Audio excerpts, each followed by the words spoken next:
Hello, Greta.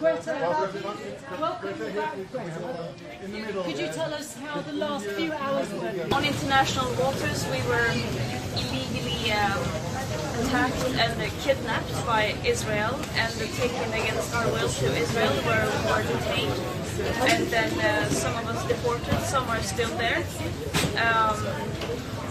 There are very big uncertainties because it was quite chaotic and uncertain, so I don't really know what's going on. I haven't had a phone for many days. I don't know if disappointed is the right word. This is a continued violation. This is yet another international a violation of international rights, adding to the list of countless of such, especially towards Palestinians, that Israel are committing by blocking and preventing humanitarian aid from entering Gaza. That is illegal. Gentlemen, dear passengers, together, let's be vigilant. Yeah, they probably have posted lots of PR stunt videos. As I said, I have not seen anything, but they did an illegal act by kidnapping us on international waters and against our will, bringing us to Israel, keeping us in the bottom of the boat, not letting us to getting out.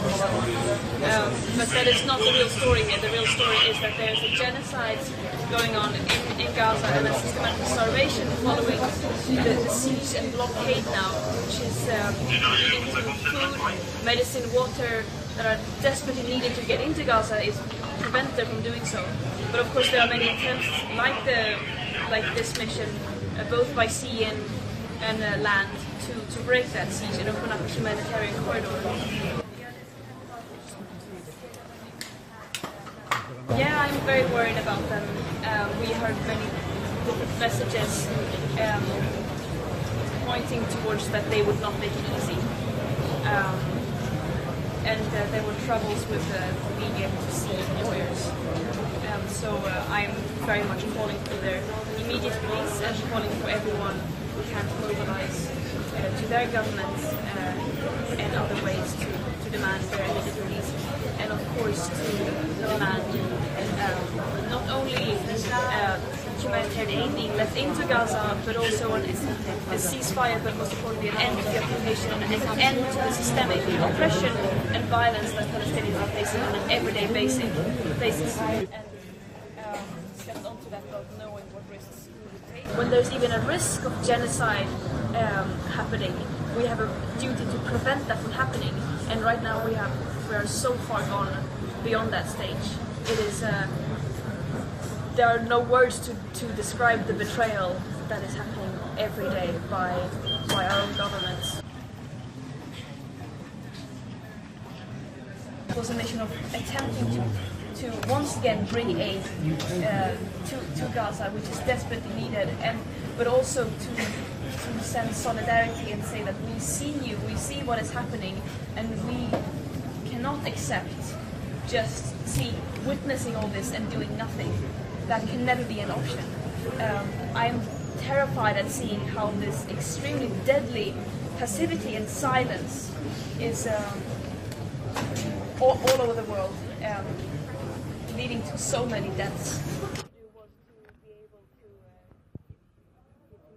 We made this trip with a smaller boat and a smaller crew because that's all that we had, because they bombed the last boat.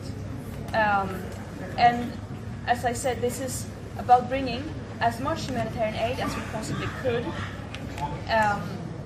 while also sending a message of solidarity and hope, telling Palestinians that we stand behind you in this struggle, and we are joining the global uprising of people demanding an end to the oppression and decolonization, not just in the metaphor.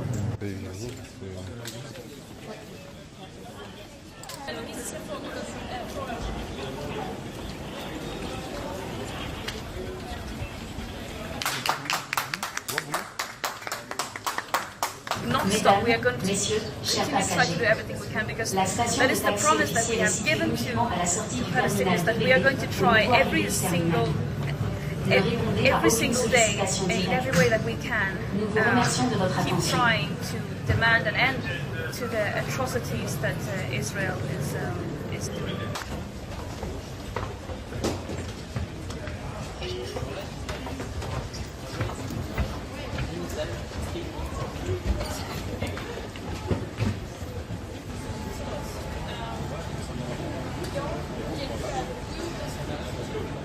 For more updates, follow us on Facebook, subscribe our YouTube channel, get the latest update on www.daily-sun.com.